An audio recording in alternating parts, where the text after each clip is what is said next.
Pulp Fiction doesn't ease in, it doesn't hold your hand, and it definitely doesn't move in a straight line. From the first scene, with Pumpkin and Honey Bunny casually talking about sticking up diners between bites of breakfast, you're told this world is out of step. The characters talk too much, too smoothly. They quote pop songs and body count statistics. But you're not watching for realism. You're hooked by rhythm. Tarantino throws you into a story already in progress, and then he breaks story structure like a mirror. Welcome back to Review Lens. If you're a fan of good films, come with us to the world of Pulp Fiction, one of my favorite worlds. It's not that the movie bounces around for the sake of style. Every time Tarantino jumps backward or forward in time, the movie gains weight. When Butch kills a man in the ring, you don't see Marcellus Wallace's reaction right away.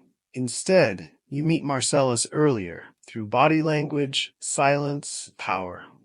When Vincent and Mia go out for dinner, she brings up his foot massage conversation from a completely different scene that hasn't happened yet in the movie. And when you watch Vincent get shot in a bathroom, you already know he was alive hours later at a diner, ordering bacon and preaching calm. That's what makes it stick. It loops, it circles back on itself. And when it lands with more force. Now let's talk about the characters. You could say that nobody grows much in this movie, and you'd be half right. Vincent Vega stays arrogant and careless until the end. Mia overdoses and disappears. Butch stumbles through chaos. But that's not the point.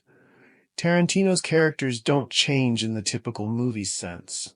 Instead, the film reveals who they are by what they choose under pressure. Jules, for example, he gives us the whole arc in a quiet booth at a coffee shop.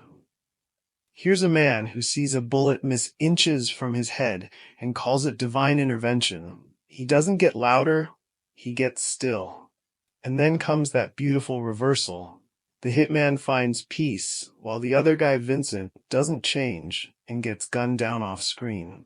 You realize that moment in the diner means everything. It's not just a rest stop. It's the emotional climax of the film. Peace wins. Violence goes back to sleep. Even Butch, the boxer, seems like just another tough guy until he circles back for that samurai sword. That's his moment. That's his reveal. He doesn't become someone new. He remembers who he was supposed to be. The fighter with a code. The difference is we don't start with him. He comes in late. That's bold, and it only pays off because of the fractured timeline. And then there's the briefcase. The glowing box sparking entire internet rabbit holes. Is it Marcellus's soul? Drugs? Gold bricks? A MacGuffin built for myth? Maybe. Probably. But what makes it powerful isn't what's inside. It's how people look at it. Fear, awe, respect. Whatever's in that case reveals more about the person seeing it than about the object itself. That's the movie in a nutshell. Interpretation over explanation. Pulp Fiction earns its place because it doesn't just tell stories. It makes you question how stories should even be told.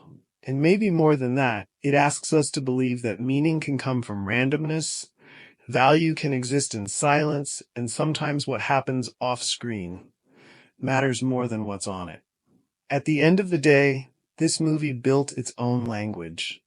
Smooth-talking criminals, philosophical killers, and unpredictable violence served with a milkshake and a smirk. And now, decades later, we're still quoting it, still breaking it apart, still looking for more. Almost like there's something still shining behind that briefcase lid. So that's it for Pulp Fiction. What did you think of this one? Everybody has an opinion on this one, I bet. So leave a comment for us.